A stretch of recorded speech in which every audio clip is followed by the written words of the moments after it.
ദൈവ തിരുനാമത്തിന് മഹത്വമുണ്ടാകട്ടെ. പരിശുദ്ധ ഔഗേൻ ബസേലിയൂസ് കാതോലിക്ക ബാവായുടെ ചരമ ജൂബിലി ആഘോഷത്തോടനുബന്ധിച്ച് ചില കാര്യങ്ങൾ ഇപ്പോൾ ഞാൻ ഓർത്തുപോവുകയാണ്. അദ്ദേഹത്തിൻ്റെ ജീവിത കാലഘട്ടത്തെ 4 ഭാഗങ്ങളായി തിരിച്ച് ഓരോ കാലഘട്ടത്തിലും അദ്ദേഹം സഭയ്ക്ക് ചെയ്ത നന്മകൾ എന്താണ് എന്ന് നമുക്ക് പരിശോധിക്കാം. മത്തായി ശമ്മാശൻ, ഔഗേൻ റമ്പാൻ, ഔഗേന്മാർ തീമോത്തിയോസ് മെത്രാപ്പൊലീത്ത, ഔഗേന്മാർ ബസേലിയൂസ് കാതോലിക്ക, ഈ 4 സ്ഥാനങ്ങളിൽ അദ്ദേഹം പ്രവർത്തിച്ച നിസ്തുലമായ സേവനത്തെ സംബന്ധിച്ച് ഞാൻ ഓർത്തു പോവുകയാണ്. ഷമ്മാശനായിരുന്ന കാലത്ത് മൃദുഭാഷിയായ അദ്ദേഹം, വളരെ ലളിതമായ ഭക്ഷണം കഴിക്കുന്ന അദ്ദേഹം കൃശഗാത്രനായിരുന്നു. പഠനവും ഉപവാസവും പ്രാർത്ഥനയും അദ്ദേഹത്തിൻ്റെ മുഖമുദ്രയായിരുന്നു. വളരെ ചെറുപ്പത്തിൽ തന്നെ അദ്ദേഹത്തെ മത്തായി ശമ്മാശനെ ഔഗേൻ റമ്പാൻ എന്ന പദവിയിലേക്ക് ഉയർത്തുകയാണുണ്ടായത്. അതേ തുടർന്ന് അദ്ദേഹം സീമ രാജ്യങ്ങളിൽ പോവുകയും അവിടെ താമസിക്കുകയും അവിടുത്തെ ദേറാ ജീവിതത്തിൽ ആകൃഷ്ടനാകുകയും ചെയ്തു. ഈ അവസരത്തിലെല്ലാം ധാരാളം വിശ്വാസ സംബന്ധമായ പഠനത്തിന് ഉതകുന്ന പുസ്തകങ്ങളും ലേഖനങ്ങളും അദ്ദേഹത്തിന് വായിക്കുവാനും സുറിയാനിയിൽ നിന്ന് അവ മലയാളത്തിലേക്ക് തർജ്ജമ ചെയ്യുവാനും എല്ലാം ആ ഭാഗ്യവാന് അവസരം ലഭിച്ചിട്ടുണ്ട്. 1920 ഔഗേന്മാർ തീമോത്തിയോസ് എന്ന പേരിൽ കണ്ടനാട് ഭദ്രാസനത്തിന് വേണ്ടി അദ്ദേഹത്തെ മെത്രാപ്പൊലീത്തയായി വാഴിച്ചത്. എന്നാൽ ആ കാലത്ത് മലങ്കര സഭയിൽ പാത്രിയർക്കീസ് വിഭാഗമെന്നും കാതോലിക്കോസ് വിഭാഗമെന്നും 2 ചേരിയായി സമരവും വ്യവഹാരങ്ങളും നടന്നു വരികയായിരുന്നു. 1912 മലങ്കരയിൽ സ്ഥാപിതമായ കാതോലിക്കേറ്റിനെ മനസ്സ അംഗീകരിച്ച ആളായിരുന്നു വാസ്തവത്തിൽ ഔഗേന്മാർ തീമോത്തിയോസ് മെത്രാപ്പൊലീത്ത തിരുമേനി. അദ്ദേഹം റമ്മാനായിരിക്കുന്ന കാലത്ത് 1912 നിരണത്ത് വെച്ച് കാതോലിക്ക സ്ഥാനാരോഹണം നടക്കുമ്പോൾ ആ വാഴ്ച ശുശ്രൂഷയിൽ ഔഗേൻ റമ്പാനും പങ്കെടുത്തു എന്നുള്ളത് ഈ സഭയുടെ സ്വാതന്ത്ര്യത്തിനും വളർച്ചയ്ക്കും കാതോലിക്കേറ്റ് എത്രമാത്രം ആവശ്യമാണെന്ന് അദ്ദേഹം ചിന്തിച്ചിരുന്നു എന്നുള്ളതിന് ഒരു തെളിവാണ്. സഭയിലുള്ള ഈ ഭിന്നത ഏത് വിധത്തിലെങ്കിലും പരിഹരിക്കുവാൻ അശ്രാന്ത പരിശ്രമം നടത്തിയ ആളാണ് ഔഗേൻ തീമോത്തിയോസ് മെത്രാപ്പൊലീത്ത തിരുമേനി.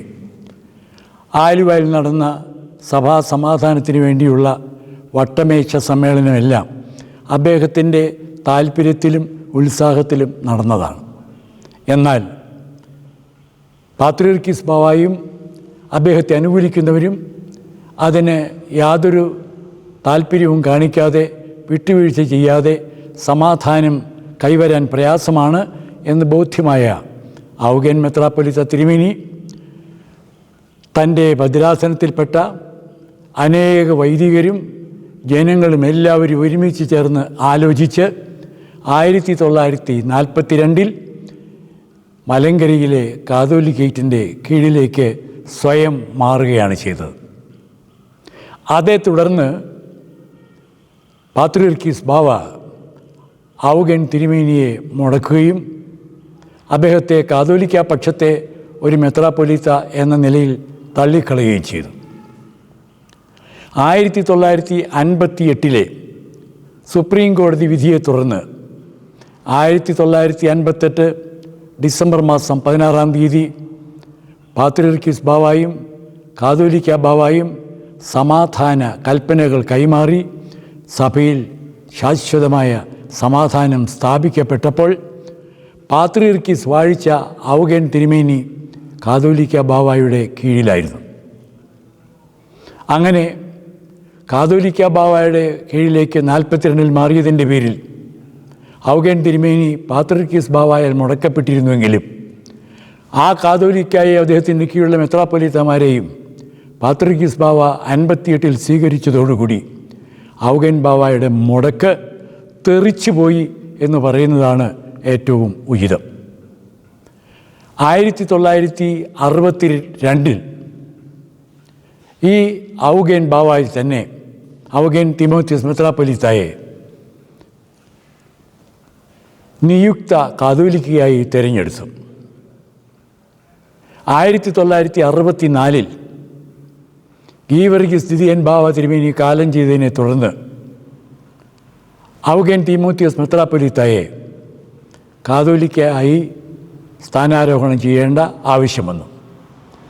പാത്രിക്കീസ് ബാവായും മലങ്കര സഭയും തമ്മിൽ യോജിപ്പില്ലായതുകൊണ്ടും സമാധാനം നിലനിൽക്കുന്നതുകൊണ്ടും മലങ്കര സഭ യാക്കോബ് തുര്യൻ പാത്രിക്കീസ് ബാവായെ മലങ്കരയിലേക്ക് ക്ഷണിച്ചു. കോട്ടയത്ത് MD സെമിനാരി ഹൈസ്കൂളിൻ്റെ വിശാലമായ കോമ്പൗണ്ടിൽ സജ്ജമാക്കിയ പന്തലിൽ വെച്ച് യാക്കോബ് തൃതീയൻ പാത്രിക്കീസ് ബാവായുടെ പ്രധാന കാർമ്മികത്വത്തിൽ 1964 മെയ് മാസം 22 ഔഗേൻ മാർ തിമോത്തിയോസ് മെത്രാപ്പൊലീത്തയെ പൗരസ്ത്യ കാതോലിക്കയായി സ്ഥാനാരോഹണം നടത്തി.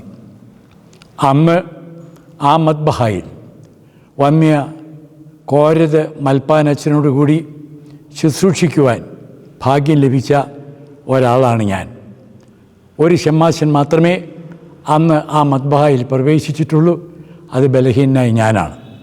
അതുകൊണ്ട് എനിക്ക് ആ ശുശ്രൂഷ കാണുവാനും അതിൽ പങ്കെടുക്കുവാനും അതിനെ സാക്ഷ്യം വഹിക്കുവാനും ശുശ്രൂഷകൾക്ക് ശേഷം നടന്ന പ്രസംഗങ്ങളെല്ലാം കേൾക്കുവാനും നേരിട്ട് സഭയുടെ സമാധാനം അരക്കിട്ടുറപ്പിക്കുന്ന ആ മനോഹര നിമിഷത്തിന് സാക്ഷിയാകാനും കഴിഞ്ഞു എന്നുള്ള സന്തോഷകരമായ കാര്യം ഇതോടൊപ്പം ഞാൻ പ്രവർത്തിക്കട്ടെ. എന്നാൽ ആ സമാധാനം അധികം നീണ്ടു നിന്നില്ല. 1970 ഒരു 203 നമ്പർ കൽപ്പന വീണ്ടും സഭയിലെ സമാധാനത്തെ തകർക്കുകയാണ് ചെയ്തത്. എന്താണ് പാത്രിക്കീസ് ബാവായ്ക്കുള്ള പരാതി? മാർത്തോമാ ശ്ലീഹായ്ക്ക് പൗരോഹിത്യമില്ല, മാർത്തോമാ ശ്ലീഹായ്ക്ക് സിംഹാസനമില്ല, മലങ്കര സഭ സ്ഥാപിക്കത്തക്കവണ്ണം മാർത്തോമാ ശ്ലീഹയുടെ വന്നിട്ടുണ്ടോ എന്നുപോലും സംശയം എന്ന നിലയിലേക്ക് മാർത്തോമാ ശ്ലീഹായെ തരം താഴ്ത്തുന്ന ഒരു പ്രവണത വന്ന അവസരത്തിൽ പരിശുദ്ധ ഔഗേൻ ബാവ തിരുമേനി പറഞ്ഞ ആ വാക്കുകൾ ഞാൻ ഓർത്തു പോവുകയാണ്.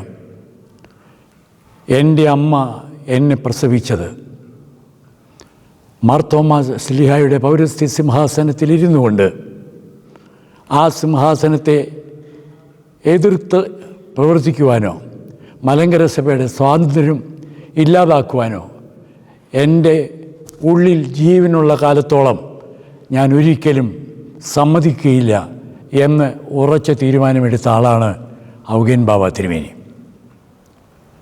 പലപ്പോഴും വലിയ വിട്ടുവീഴ്ചകൾക്ക് അദ്ദേഹം തയ്യാറാകാറുണ്ട്. അത് ചില സമയത്തൊക്കെ നമുക്ക് പ്രയാസമായി തോന്നിയിട്ടുമുണ്ട്. എന്ന് വരികിലും എപ്പോഴും സമാധാനം കാക്ഷിക്കുന്ന ഒരു സന്യാസിവര്യനായ പിതാവായിരുന്നു ഔഗേൻ ബാവ എന്ന് നമുക്ക് തീർച്ചയായും പറയാൻ കഴിയും. 1942 തൻ്റെ ഭദ്രാസനത്തിലെ ബഹുഭൂരിപക്ഷം ആളുകളും അച്ഛന്മാരുമൊത്ത് കാതോലിക്കേറ്റിൽ അദ്ദേഹം ചേർന്നപ്പോൾ പിറവം പള്ളിയിൽ അദ്ദേഹത്തെ സ്വീകരിച്ച് പിറവം പള്ളിയിലെ വികാരി അച്ഛൻ അദ്ദേഹത്തെ പിറവം പള്ളിയിലേക്ക് ക്ഷണിച്ചു കൊണ്ടുപോയി. സന്ധ്യാനമസ്കാരം കഴിഞ്ഞ് പിറവം പള്ളിയിൽ താമസിക്കുമ്പോൾ വിഘടിത യാക്കോബായ വിഭാഗത്തിലെ ആളുകൾ സംഘം ചേർന്ന് വന്ന് വന്ധ്യപിതാവിനെയും കൂടെ ഉണ്ടായിരുന്ന ഷമ്മാശന്മാരെയും ക്രൂരമായി കാപ്പി വടികൊണ്ട് മർദ്ദിച്ച് അവശരാക്കി. കൈ തൊഴുത് അവരോട് ജീവന് വേണ്ടി യാചിച്ചുകൊണ്ട് ആ പള്ളി നട ഇറങ്ങിപ്പോകുന്ന ആളാണ് ഔഗേൻ മാർ തിമോത്തിയോസ് മെത്രാപ്പൊലീത്ത. പ്രിയപ്പെട്ടവരെ, 1970 ആദ്യ ഭാഗത്ത് പിറവം പള്ളി ഇടവക അന്നത്തെ കാതോലിക്ക ബാവയായിരുന്ന ഔഗേൻ മാർ ബസേലിയോസ് തിരുമേനിക്കും നിയുക്ത കാതോലിക്കയായിരുന്ന വട്ടക്കുന്നേൽ മാത്യൂസ് മാർ അത്താനാസിസ് തിരുമേനിക്കും, കണ്ടനാട് ഭദ്രാസനത്തിൻ്റെ പൗലോസ് മാർ പീലക്സിനസ് മെത്രാപ്പൊലീത്ത, അദ്ദേഹം പിന്നീട് ശ്രേഷ്ഠഭാവയായി, അദ്ദേഹത്തിനും ഈ 3 പേർക്കും പിറവം പള്ളിയിൽ ഒരു ഉജ്ജ്വല വരവേൽപ്പ് നടത്തി. 1942 കാതോലിക്കേറ്റിലേക്ക് അദ്ദേഹം കടന്നു വന്നതിനുള്ള പ്രതിഷേധ സൂചകമായി അദ്ദേഹത്തെ ആക്രമിച്ച ഇടവക പള്ളി രാജോചിതമായ സ്വീകരണം അദ്ദേഹത്തിന് കൊടുത്തപ്പോൾ അത് കാലം കാത്തുവെച്ച ഒരു കാവ്യനീതിയായി അദ്ദേഹം അനുഭവിച്ചു എന്ന് നമുക്ക് തീർച്ചയായും പറയാൻ കഴിയും. സഭയുടെ ആരാധനാക്രമങ്ങളിലും ആരാധന ആവശ്യത്തിന് ഉപയോഗിക്കുന്ന പ്രാർത്ഥനകളിലും മറ്റും വലിയ സംഭാവന ഔഗേൻ ബാവയുടേതായി നമുക്ക് ലഭിച്ചിട്ടുണ്ട്. എപ്പോഴും അദ്ദേഹം പഠിച്ചുകൊണ്ടാണ് ഇരുന്നത്.